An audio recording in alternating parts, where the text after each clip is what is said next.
Hello வணக்கம் பீராக், welcome to the show. India வந்து பங்களாதேஷை கன்வின்சிங்கா ஜெயிச்சிட்டாங்க. ஃபைனல் ஃபுல்லா அடி எடுத்து வச்சுட்டாங்க. 168 தான் பீராக் அப்படின்னு நினைச்சிட்டு இருந்தாங்க. பட் ஈஸியா ஜெயிச்சிட்டாங்க. கடைசியில என்ன நினைக்கிறீங்க? இனிஷியல் டாட்ஸ் என்ன?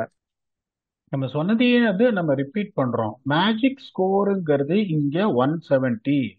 The highest score that has been recorded here so far in this tournament is 188 that was scored by India against a weak Oman. 170ங்கிறது ஒரு மிகப்பெரிய ஸ்கோரிங்க. Not many teams lose chasing 170. Sorry, scoring 170. அந்த ரெண்டு team but that have lost in a close chase, Afghanistan, Sri Lanka, அந்த மற்ற match ரெண்டு match 170 chase நீங்க பார்த்து என்ன நடந்திருக்கு அப்படின்னா, it is a 170 close chase. No team is going to overall 170 that easily. அதுல வந்து எந்த சந்தேகமும் கிடையாது. ஸோ எனக்கு வந்து ஒரே ஒரு சர்ப்ரைஸ் என்ன அப்படின்னா, நிறைய டீம் என்ன பண்றாங்க, இந்தியாவோட ஆடும் போதே அந்த பயத்தோடயே ஆடுறாங்க. என்னை பொறுத்த வரைக்கும் Bangladesh would have batted first. India மாதிரி ஒரு டீமை நீங்க உள்ள போட்டீங்கன்னா, இந்தியா சுமாரா பேட்டிங் ஆடினாங்க. ரெண்டாவது பாத்தீங்கன்னா, அவங்க இன்னும் அந்த எக்ஸ்பெரிமெண்ட் ஃபேஸ்ல இருக்காங்க. அவங்க வந்து ரொம்ப எந்த ஆப்போனண்ட்டையும் சீரியஸா எடுத்துக்கிற மாதிரி எனக்கு தெரியல. ஜாலியா கிரிக்கெட் ஆடுறாங்க. ஒரு மேட்ச் அப்படின்னு முடியுது. Because they know that no team is going to beat them. இன்னைக்கு உங்களுக்கு சிவம் துபே நம்பர் 3 இறக்கிறதுக்கு காரணம் என்னன்னா, they're trying everything possible to see who belongs வேருங்கும் போது I am very surprise Bangladesh won the toss and put India to bat. Bangladesh would have definitely batted first. ஒரு 150 அடிச்சிருந்தாலும் they would have seen what they can do. எப்படி யோசிப்பாங்க, 150 அடிச்சா இந்தியாவோட போறாதுன்னு. இந்தியாவை நீங்க உள்ள போட்டீங்கன்னா ஒஸ்ட் கேஸ் இந்த மாதிரி 170 அடிச்சுவாங்க. they got a settled bowling unit. you got no chance whatsoever to chase it. என்ன பொறுத்த வரைக்கும் hope the teams will learn. but Bangladesh has done well. Bangladesh has shown fight. but unfortunately India's the way they are playing, மற்ற டீம்ஸுக்கும் இந்தியாவுக்கும் நீங்க வந்து முன்னாடியே சொன்னீங்க. இந்த சூப்பர் ஃபோர்ஸுக்கு முன்னாடி இந்தியா நம்பர் 1 டீம். இந்த அதுக்கப்புறம் செகண்ட் டீமுக்கு மிகப்பெரிய கேப் இருக்குன்னு எனக்கு தெரிஞ்சு செகண்ட் டீம் யாருன்னே எனக்கு இன்னும் தெரியல sir. Please give me an answer on your opinion on this. Second team எனக்குமே யாருன்னு தெரியல பீராக். அதுக்கு முன்னாடி இந்தியா பேட்டிங் பத்தி சில இது சொல்லுவோம். அவங்க வந்து ரைட் லெஃப்ட் பாக்குறேங்கிறாங்க. எக்ஸ்பெரிமெண்ட் பண்ணணும் அப்படின்னாலும் ரைட் ஹேண்டர் அவுட் ஆகிறாரு. சஞ்சீவ் கூட அனுப்பியிருக்கலாம். எனக்குமே யாருன்னு தெரியல பீடா. அது கூட இருக்கிறாங்க. எக்ஸ்டிவ் கூட அனுப்பியிருக்கலாமே. துபாய் அனுப்பி ட்ரை பண்ணாங்க பீடா. அதாவது இப்ப நிறைய பேர் அந்த கேள்வியை ட்விட்டர்ல அதெல்லாமும் கேட்டாங்க. ஓகே, உங்களுக்கு லெஃப்ட் ஹேண்டர் நீங்க இறக்கணும் அப்படின்னு சொன்னீங்கன்னா உங்களுக்கு இச்சுட் அப்படின்னு இவரு திலக் வர்மாவை இறக்கிருக்கலாமே. இப்போ அவங்க எப்படி பாக்குறாங்கன்னா, சிவம் தூபே போன மேட்ச் 4 ஓவர் கொடுத்தாங்க. எதுக்கு 4 ஓவர் கொடுத்தாங்க? ஒரு ஆல்ரவுண்டரா அவரை நான் செலக்ட் பண்ணியிருக்கேன். ஒரு ஆல்ரவுண்டரா தேர்வாரா? Sometimes when I need few overs from his belt, can I have the 2 or 3 overs from him? அதுக்கு எனக்கு பதில் வேணும். அதுக்கப்புறம் இந்த மாதிரி பிளெக்சிபிளா ஒரு பேட்டிங் ஆர்டர்ல சிவம் துபே நம்பர் 6 தான் இல்லாம ஒரு மேலே இறக்கி விட்டாலும் எங்க இறக்கி விட்டாலும் ஒரு ஃப்ளோட்டரா அவர் ஆட முடியுமா அப்படிங்கிறதுக்கான கேள்வி. அவங்க எல்லா கேள்விக்கும் பதில் வேணும்னு பாக்குறாங்க. The way Sanju Samson is getting demoted, என்ன பொறுத்த வரைக்கும் what my thought is, they feel Sanju Samson is going to be the number 1 wicket keeper choice for T20s going forward until the world cup. அப்படிதான் நான் பார்க்கிறேன். That is the reason he's not been given an opportunity to bat in number 3. They feel he can do the job anywhere. அந்த மாதிரி தான் நான் யோசிக்கிறேன். அவங்க பண்ணாத எக்ஸ்பெரிமெண்ட்டே கிடையாது. ஜஸ்பிரீத் பும்ரா எல்லா மேட்சும் 3 ஓவர் பவர் பிளேல போடுறாரு. அதை நான் பார்த்ததே கிடையாது. So it is very very clear. They want to see to put them into serious difficulty by playing high risk cricket. Still they can come out of it. என்னை பொறுத்த வரைக்கும் ஃபைனல்ஸ் வரைக்கும் அவங்க இப்படிதான் ஆடுவாங்க. ஃபைனல்ஸ்ல வந்து they will really use there resources well. Bumrah உங்களுக்கு 3 over power பிளேல போட மாட்டாரு. அதுக்கப்புறம் சிவம் துபே மாதிரி ஒருத்தர் முன்னாடி வர மாட்டாரு. என்னை பொறுத்த வரைக்கும் they are very confident they are going to play the finals. The whole world believed and their continue the pattern of really experimenting, taking risk. On top of it they are coming successful. They have to be left like this without criticizing. Full marks to Surya Kumar Yadav, full marks to Gautam Gambhir. Okay பீடா. ஆனா தூபேக்கு நான் இன்னொன்னு என்ன நினைச்சேன்னா, maybe left arm spinner Nasum மாதிரி ஒருத்தர், leg spinner, இவங்கெல்லாம் வந்து இவங்களோட என்ட்ரியை டிலே பண்ணலாம், இல்ல போட்டோ வச்சாலும் கவுண்டர் பண்ணி எடுத்துட்டு போயிடலாம், மேட்சை அடிச்சு காலி பண்ணிடலாம் அப்படின்றதுக்காக கூட தூபை இறக்கி இருக்கலாம் அப்படின்னு நான் நினைச்சேன். பட் அவங்க நீங்க சொல்ற மாதிரி அதையும் ட்ரை பண்றாங்க. அப்படி ஒரு பேட்டர் முன்னாடி இறக்கி விட்டா என்ன ஆகும் அப்படின்னு பாக்குறாங்க. பும்ரா நீங்க சொன்ன மாதிரி ஃப்ரண்ட் லோட் பண்ணது இன்னைக்கு தப்பிச்சிட்டாங்க.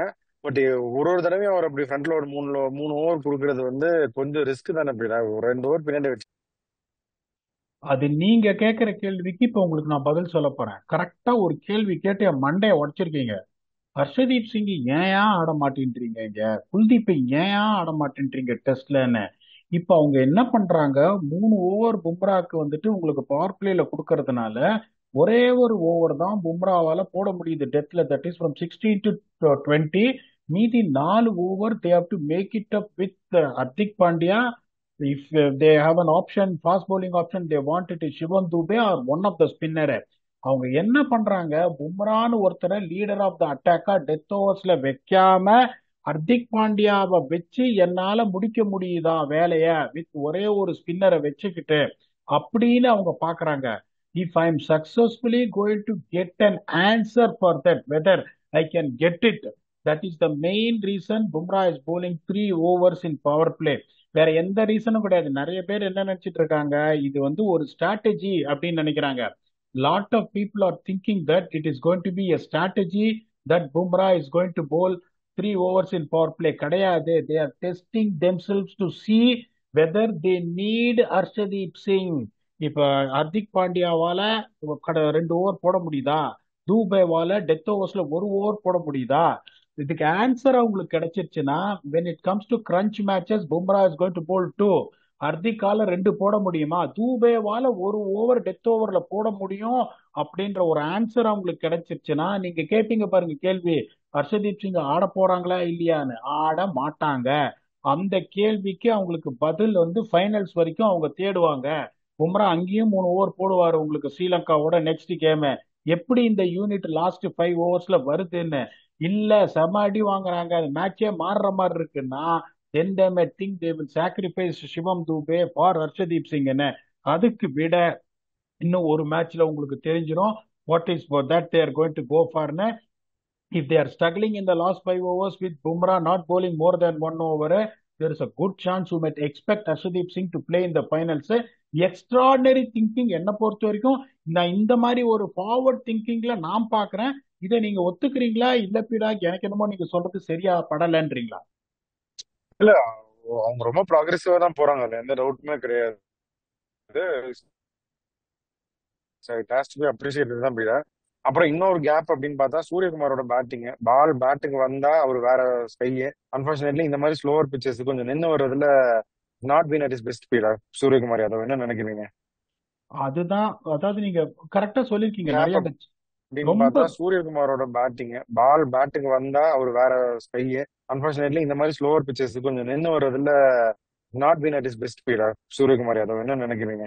கரெக்டா சொல்லியிருக்கீங்க. ஏன்னா ஐபிஎல்லே பாத்தீங்கன்னா சர்ஃபேசஸ் லைக் சென்னை, லக்னோ அந்த மாதிரி கொஞ்சம் திரும்புற பிச்சு, கொஞ்சம் நின்று வர்ற பிச்சு. ஏன்னா ஃப்ரண்ட் ஃபுட்ல கமிட் பண்ணி Suryakumar Yadav is not a back foot player. People has to understand that. either he moves towards a crease and plays those cheeky shots, or is a front foot batsman want to score runs on the front foot போது பால் நிற்கும் போது நீங்க front ஃபுட்ல ப்ரிடாமினா commit பண்ணி ஆடினீங்கன்னா out ஆகிறதுக்கு chance இருக்கு. ஸோ அவங்க என்ன பண்ணணும் இந்த மாதிரி ஒரு சுச்சுவேஷன்ல, Suryakumar Yadav has to bat number 3 no matter what. Because இந்த கண்டிஷன்ஸை பத்தி முன்னாடியே துபாயில சொல்லிட்டோம். ஃபர்ஸ்ட் 6 ஓவர்ல கொஞ்சம் அங்க எங்க அலையும், பால் சாஃப்ட் ஆனதுக்கு அப்புறம் பவர் பிளேக்கு அப்புறம் நிக்க ஆரம்பிக்கும், spinners will come to the பிக்சருங்கும் போது Suryakumar Yadav should bat at number 3 no matter what. World கப்லயும் ஒரு சில பிச்சர்ஸ், ஸ்லோ பிச்சர்ஸ் நீங்க கொடுத்துட்டீங்கன்னா just to get adjusted to that, is one of the best batsmen in the world. People are saying that in the next 360 degrees he deserve to get that name and fame. அது எந்த சந்தேகம் கிடையாது. But the adaptability with slow pitches what you are talking about, அங்க கொஞ்சம் இதுவா இருக்கணும். So என்ன பொறுத்த வரைக்கும் Suryakumar Yadav has to bat number 3 no matter what. அதை எக்ஸ்பெரிமெண்ட்டே பண்ணக்கூடாது. இப்போ சிவம் துபே வச்சு எக்ஸ்பெரிமெண்ட் பண்ணாங்க, தட் இஸ் ஃபைன். ஃபைனல்ஸ்ல பாத்தீங்கன்னா Suryakumar Yadav has to bat. இந்த லெஃப்ட் ரைட் காம்பினேஷன்லாம் மறந்துருங்க. Suryakumar Yadav has to bat number 3. Very valid point from you. Okay, அதே மாதிரி கேட்சும் நிறைய டிராப் பண்றாங்க பீடா. அது வந்து என்ன இந்த வென்யூனாலயா, அந்த ஒன்னே ரிங் ஆஃப் ஃபயருங்கிறாங்களே அதனாலயா என்னன்னு தெரியல. ஈஸ்ட் என்ன என்னோட எக்ஸ்பீரியன்ஸ்ல சொல்றேன். ஓகே, மத்த எல்லா இடத்துலயும் லைட்ஸ் எப்படி இருக்கும்னா, ஒரு pole of lights north west south east சென்னையிலேயே நீங்க நிறைய நீங்க சென்னை விடாத மேட்சே கிடையாது. ஓகே, ஒரு ஃப்ளோல ஃப்ளட் லைட்ஸ் இருக்கும். இந்த பக்கம் பெரிய இது, அந்த பக்கத்துல இருந்து இங்க ஒளி வரும், இந்த பக்கம் வரும், இந்த பக்கம் நார்த் வெஸ்ட் சவுத் ஈஸ்ட். துபாயோட light setting north west south east கிடையாது. Closed lights. ஒரு உங்களுக்கு அந்த பார்ட்டி வாட்ச் பல்ப் அந்த காலத்துல நம்ம வீட்டுல தொங்குற மாதிரி through out the stadium bulb மாதிரியான ஒரு செட்டிங்கு. அதை நீங்க அட்ஜஸ்ட் பண்றது ரொம்ப கஷ்டம், பர்டிகுலர்லி அண்டர் லைட்ஸ். ரெண்டாவது பாத்தீங்கன்னா இந்த temperature is at is worst. உங்களுக்கு வந்து most of the times your hands are going to be wet. இந்த ரெண்டையும் நீங்க எது பண்ணணும், சில சமயம் நீங்க யோசிச்சு பாருங்க, நீங்க கையை வந்து பக்கெட்டுக்குள்ள வச்சுட்டு பாலை பிடிக்க பாத்தீங்கன்னா sometimes what will happen, the ball will settle on your hands. There is a chance that the ball might slip out of your hands. The first and foremost thing what they have got to do is you have to understand the height and altitude of the lights that is in Dubai, which is compared to others. அதனாலதான் இந்த local players, துபாயில இருக்கிற players நிறைய, அபுதாபியில உங்களுக்கு lights வேற மாதிரி இருக்கும், துபாயில உங்களுக்கு லைட்ஸ் வேற மாதிரி இருக்கும். ஆனா இது ரெண்டுமே it is completely different from the normal setup of the flood lights that has been installed by everywhere in the world. அத வந்து நீங்க புரிஞ்சுக்கணும். அந்த ஒரு இதுன்னா உங்களுக்கு கொஞ்சம் டைம் ஆகும்.